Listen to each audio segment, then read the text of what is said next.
আসসালামু আলাইকুম। বাংলাদেশের যে প্রান্ত থেকে ৬৪টি জেলার মানুষদেরকে এবং বাংলাদেশের বাহিরে প্রবাসী ও ভাই বোনের সবাইকে আন্তরিকভাবে শুভেচ্ছা জানাচ্ছি। আজ আমরা ফেব্রুয়ারি মাস, ভাষা দিবস মাস, শবে বরাত চলে গেল ১৪ তারিখ। এখন অনেকেই ভ্যালেন্টাইন্স ডে পালন করেন নাই। যারা পালন করেছেন তারা খুব খারাপ কাজ করেছেন, এবং শবে বরাতে যারা নামাজ পড়েছেন সেটা সবচেয়ে ভালো। কিন্তু ভাষার মাস ২১শে ফেব্রুয়ারি, এই ফেব্রুয়ারি মাসে আসলে এটি মনে করিনি। কিন্তু বর্তমানে এখন কি চলছে,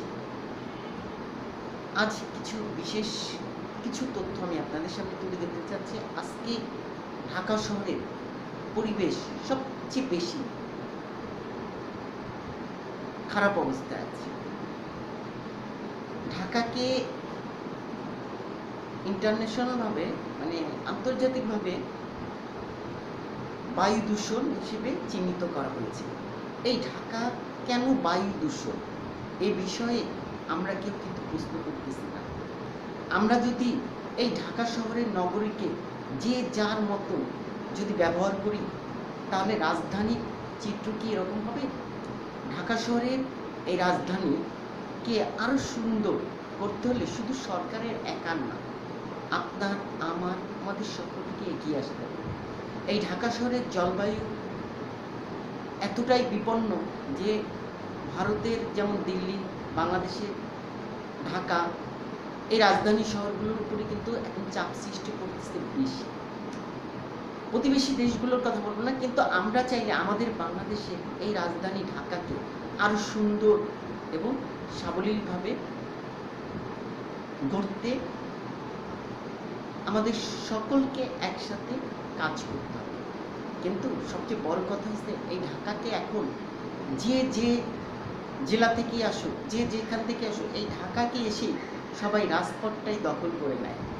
রাজপথে হয় আন্দোলন, রাজপথে হয় অধিকার আদায়, মানে যে কেউ, রাজপথে হয় চায়ের দোকান, রাজপথে হয় ফুটপাতের দোকান, ভাজা পোড়া, মানে হোটেল রেস্টুরেন্ট, মানে কেউ এখন দোকান নিতে চায় না, দোকান ছেড়ে দিয়ে অলরেডি রাস্তা দখলে। যেমন আল্লাহ কর্মীর উল্টার সাইডে সুপার মার্কেটের সামনে বেশ কিছু জায়গা হকারদের দখলে এবং চাঁদাবাজি চলছে, কোনো রকমই এটা বন্ধ হচ্ছে না।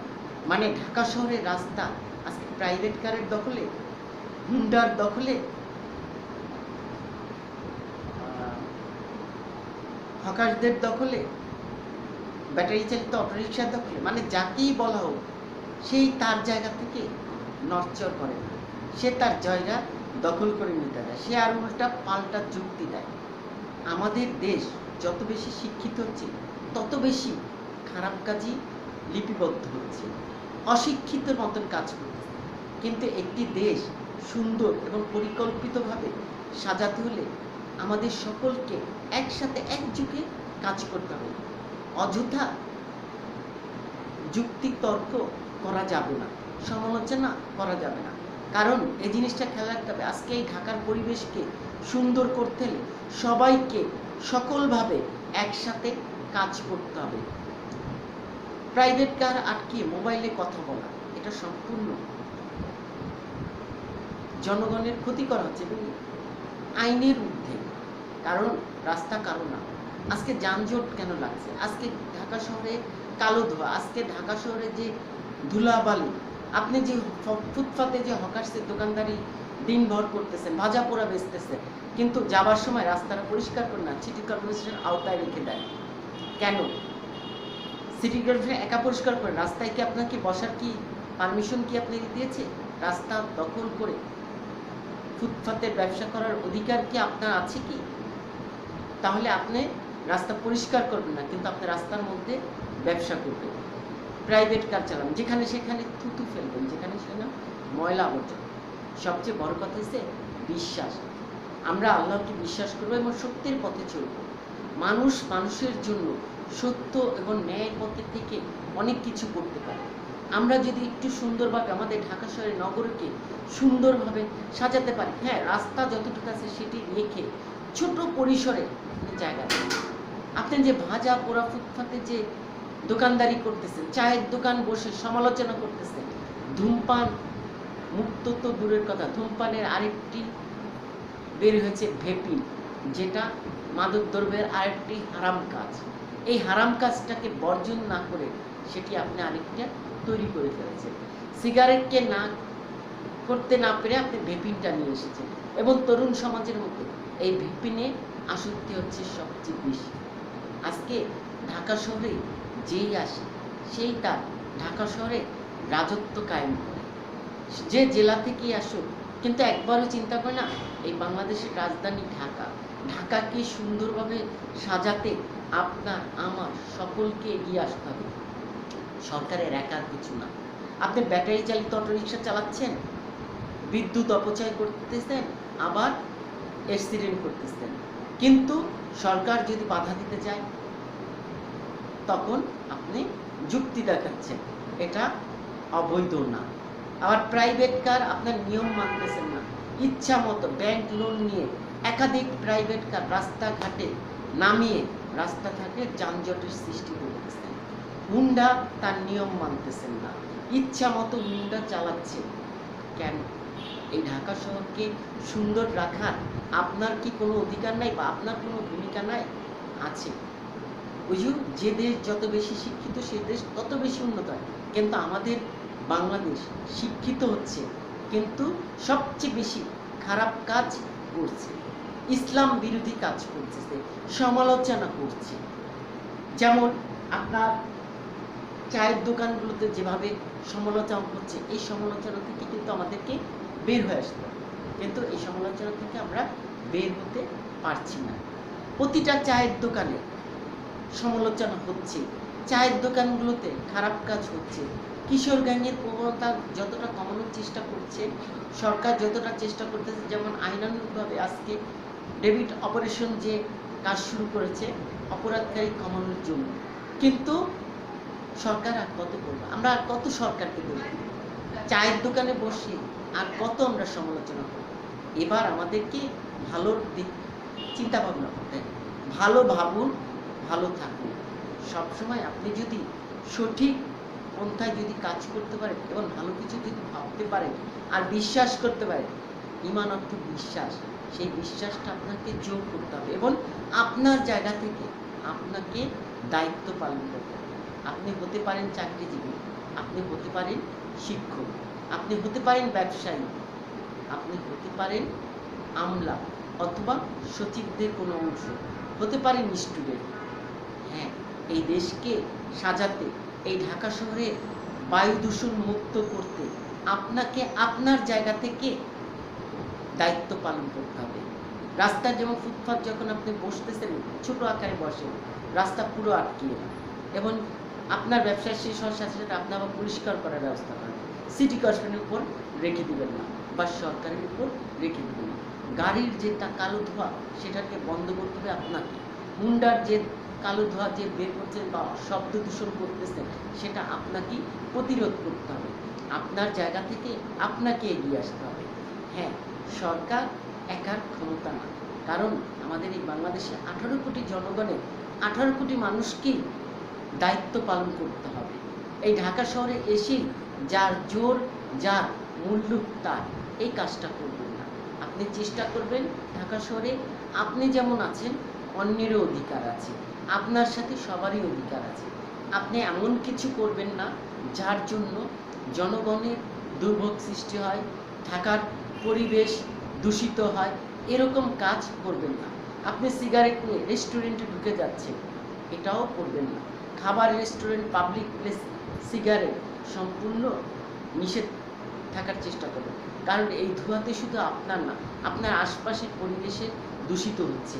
আপনি যেখানে সেখানে ময়লা আবর্জনা ফেলছেন সেখানেও পরিবেশ দূষিত হচ্ছে।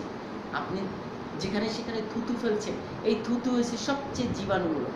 আমি এ নিয়ে অনেকবার আপনাদের সামনে কয়েকটা ভিডিওতে আমি জানিয়েছি। আজকে আমার মূল বিষয়ের কথা আছে, আজকে ঢাকার পরিবেশ অদূষিত হয়ে যাচ্ছে এবং জলবায়ু সবচেয়ে চিহ্নিত কারণ ঢাকার জলবায়ু এখন সবচেয়ে বেশি খারাপ। কেন? এই ঢাকার জলবায়ু এবং ঢাকার পরিবেশকে ভালো করতে হলে আপনাকে একটু উদ্যোগ নিতে হবে। আপনি যদি একটু উদ্যোগ নিতে পারেন তাহলে কিন্তু সব সম্ভব, আর আপনি যদি উদ্যোগ না নিতে পারেন তাহলে তখনই সম্ভব হবে না। আপনি আপনার জায়গা থেকে একটু চিন্তা ভাবনা করেন, আপনি যেখানে দোকানদারি করছেন ফুটপাতে সেখানকার পরিষ্কার পরিচ্ছন্নের কিছুটা দায়িত্ব নেন। যেখানে সেখানে আপনি থুতু ফেলবেন না, যেখানে সেখানে ধূমপান করবেন না, সিগারেটের ধোঁয়া করবেন না। সমালোচনা থেকে বের হয়ে আসেন এবং চিন্তা করেন এবং একটু ভাবুন, ভাবতে থাকুন এই ঢাকার পরিবেশকে কিভাবে সুন্দর করা যায়, এই ঢাকার জলবায়ুটা যাতে সুন্দর হয়, এই ঢাকার রাজধানীকে একটি আদর্শ রাজধানী হিসেবে গড়ে তুলতে আপনিও সচেতন হন। আমাদের সচেতন নাগরিক হিসেবে আমরা যদি একটু কাজ করতে পারি তাহলে সব সম্ভব। বাইরের দেশগুলো থেকে আপনি দরকার ঘুরে আসেন, আর বাইরের দেশে যদি আপনি যেতেও না পারেন, এখন মোবাইলের মাধ্যমে আপনি নেট সবসময় নেটে থাকলে নেটের সার্চ দিয়ে বাইরের প্রতিবেশী দেশগুলো দেখতে থাকেন।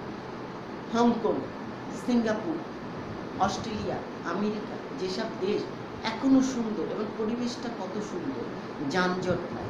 কিন্তু আজকে আমাদের ঢাকা শহর নগরী, এই বাংলাদেশের ঢাকা শহরের রাজধানী, সেই ঢাকা শহরের নগরীর পরিবেশে সবচেয়ে বেশি যানজট সৃষ্টি হচ্ছে, চাঁদাবাজি হচ্ছে, এমনকি ময়লা যেখানে সেখানে ফেলে পরিবেশ দূষিত করা হচ্ছে।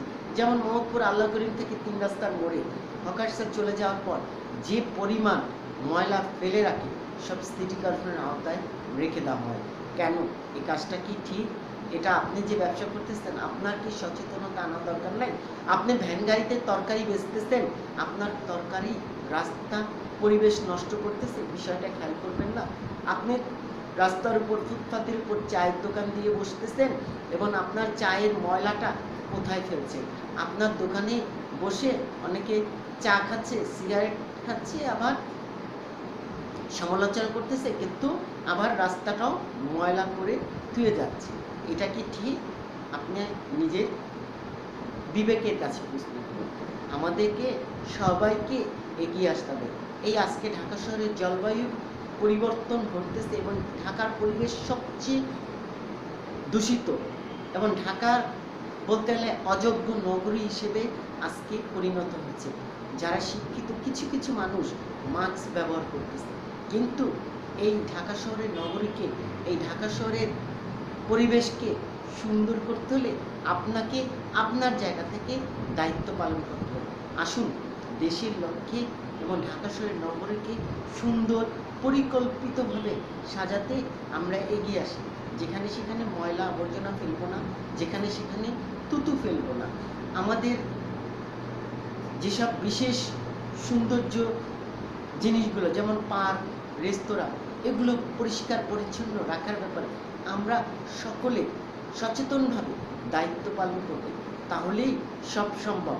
এবং যেখানে সেখানে যাতে প্রাইভেট কার কিংবা পার্কিং না হয়, হকার্সরা বেশি জায়গা নিয়ে ব্যবসা করবেন না। এদিক থেকে যদি আপনারা সবাই যদি এগিয়ে আসতে পারেন, তাহলে ঢাকা শহরের চিত্র পরিবর্তন হবে এবং ঢাকা শহরের জলবায়ু পরিবর্তন হবে। ঢাকা শহরেরকে দূষিত পদার্থ যা আছে সব দূর হবে। একটু সচেতনভাবে আমাদেরকে সকলকে দায়িত্ব পালন করতে হবে, তাহলেই সব সম্ভব। আজ আপনাদের উদ্দেশ্যে এতক্ষণ বলার জন্য আপনাদেরকে অসংখ্য ধন্যবাদ যে আমার কথাগুলো শুনছেন, কিন্তু কথাগুলো বাস্তবে পালন করার চেষ্টা করুন।